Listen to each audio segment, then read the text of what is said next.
Hello दोस्तों, स्वागत है आपका अपने फेवरेट यूट्यूब चैनल स्कूल प्रवेश में। आज हम लोग केंद्रीय विद्यालय एडमिशन 2022-23 लेकर आए हैं। इसमें आपको सारी जानकारियाँ देंगे कि कौन सा डॉक्यूमेंट लगेगा, कितने रिजर्वेशन मिलेगा, कितनी प्रायोरिटीज़ किसको दी जाएगी, वो सारी चीज़ें आपको बताएंगे। तो सबसे पहले इसमें देख लेते हैं क्या क्या इस वीडियो में हम लोग डिस्कस करने वाले हैं।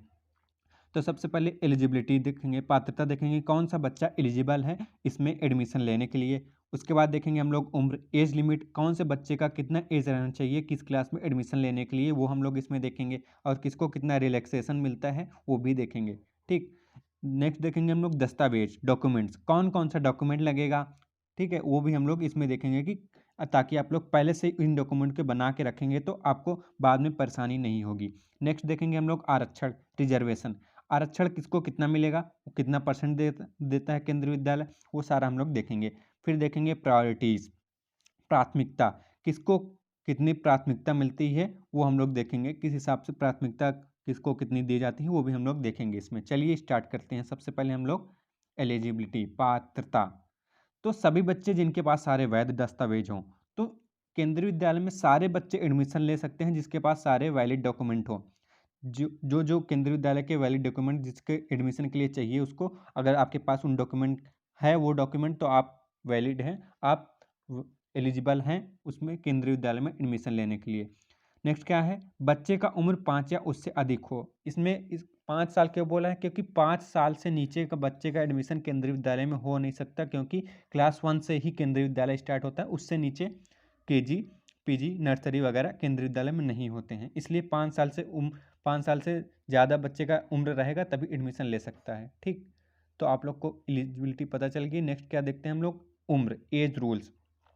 ठीक, तो इसमें देखेंगे 31 मार्च 2022 तक 5 वर्ष का होना चाहिए। देखिए इसमें क्या बोला है, अगर आपको 2022-23 में एडमिशन लेना है तो 31 मार्च 2022 तक आपका बच्चा 5 साल का हो जाएगा, तभी आप लोग अप्लाई कर सकते हैं, अन्यथा नहीं कर सकते। 5 साल से अगर नीचे आपका बच्चा एज है 31 मार्च 2022 तक, अगर उससे पहले हो जाएगा तो ठीक, लेकिन अगर मार्च के बाद जैसे अप्रैल मई जून में आपका बच्चा 5 साल का कंप्लीट हो जाता है तब आप एडमिशन नहीं ले सकते उसमें। अगले साल आप लोग नेक्स्ट टाइम ट्राई करेंगे तो आप लोग अगले साल ट्राई कर सकते हैं उसके लिए। ठीक, नेक्स्ट क्या है, विकलांग छात्र को 2 साल की छूट मिलती है। जो फिजिकली हैंडीकैप्ड हैं पीडब्ल्यूडी, उनको 2 साल की छूट दिया जाता है, बच्चा अगर फिजिकली हैंडीकैप्ड है तब मिलती है। ठीक, नेक्स्ट क्या है, कक्षा 11 और 12 के लिए कोई उम्र निर्धारित नहीं है, वह केवल अपनी पिछली कक्षा पास करके आया हो। मतलब अगर आपको क्लास 11th में एडमिशन लेना है तो 10 पास करके आप 11th में एडमिशन ले सकते हैं, और अगर आप 12th में एडमिशन लेना चाहते हैं तो 11 जस्ट 11th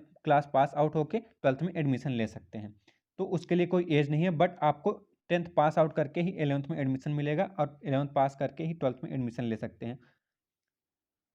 नेक्स्ट देखेंगे उम्र, एज लिमिट। ठीक, आपके बच्चे का कितना एज रहना चाहिए किस कौन से क्लास में एडमिशन के लिए, इसमें आपको बताया गया है। कक्षा और जैसे इतने साल से इतने साल के बीच में आपका बच्चा रहेगा तभी आप एडमिशन ले सकते हैं उस क्लास में। ठीक, तो जैसे इसमें क्या है, कक्षा 1 के लिए कितना है, 5 से 7 साल है। कक्षा 2 के लिए कितना है, 6 से 8 साल है। कक्षा 3 के लिए कितना है, 7 से 9 साल है। क्लास 4 के लिए कितना है, 8 से 10 साल। मतलब 8 से 10 साल का बच्चा जो रहेगा वो क्लास 4 में एडमिशन ले सकता है। अगर 11 साल का हो गया तो नहीं, वो एलिजिबल नहीं है क्लास 4 के लिए। ठीक, इसी तरह कक्षा 5 के लिए 9 से 11 साल एज निर्धारित की गई है।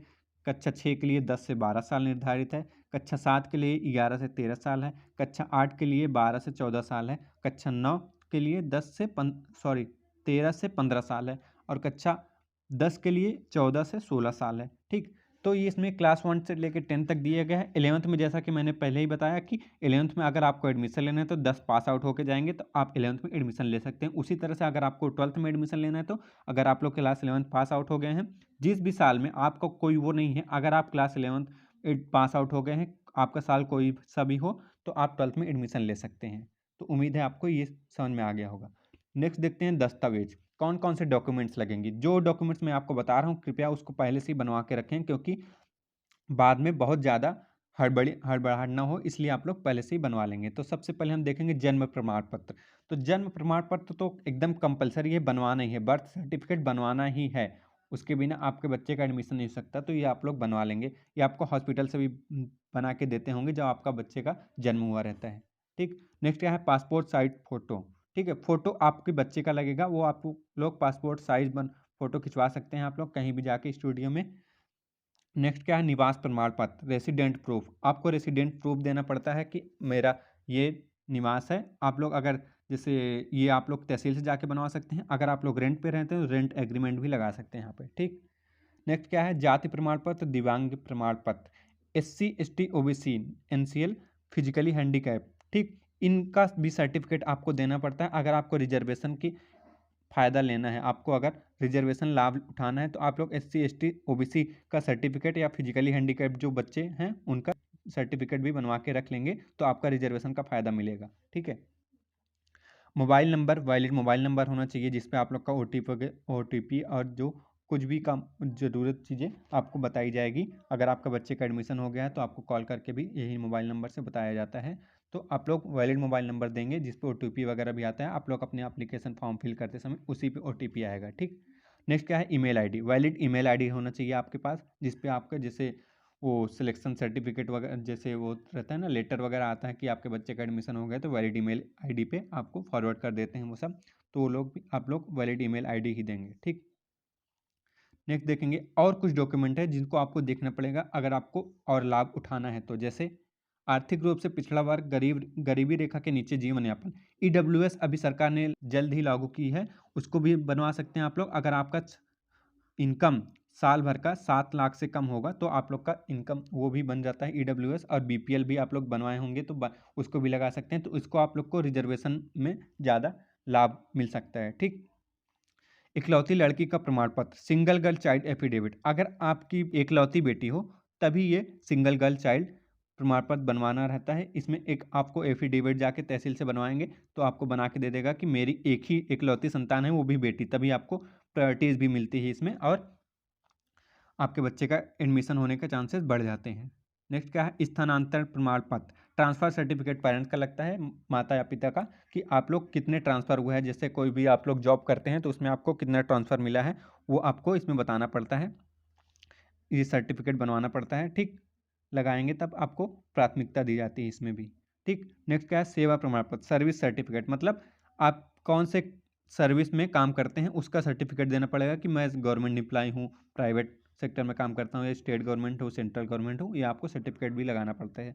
नेक्स्ट क्या है, आधार कार्ड, चाइल्ड्स आधार कार्ड, मतलब आपके बच्चे का आधार कार्ड लगेगा, ये आप लोग बाद में भी बनवा सकते हैं लेकिन आप लोग पहले से बनवा के रखेंगे तो ज़्यादा अच्छा रहेगा। नेक्स्ट क्या है, ब्लड ग्रुप प्रमाण पत्र, ब्लड ग्रुप आपका लगेगा कि आपके बच्चे का ब्लड ग्रुप कौन सा है, ठीक। बच्चे का इसमें बच्चे का ही ब्लड ग्रुप चेक होता है, उसी का प्रमाण पत्र देना पड़ता है आपको, ठीक, पेरेंट्स का नहीं। नेक्स्ट देखते हैं आरक्षण, रिजर्वेशन, इसमें देखते हैं कि आपकी कैटेगरी कौन सी है और उसके हिसाब से आपको कितना रिजर्वेशन मिलेगा, ये आप लोग यहाँ पे देख सकते हैं। तो इसमें देखेंगे अनुसूचित जाति, SC लोग को जो मिलता है 15% रिजर्व सीट रहती है उनके लिए।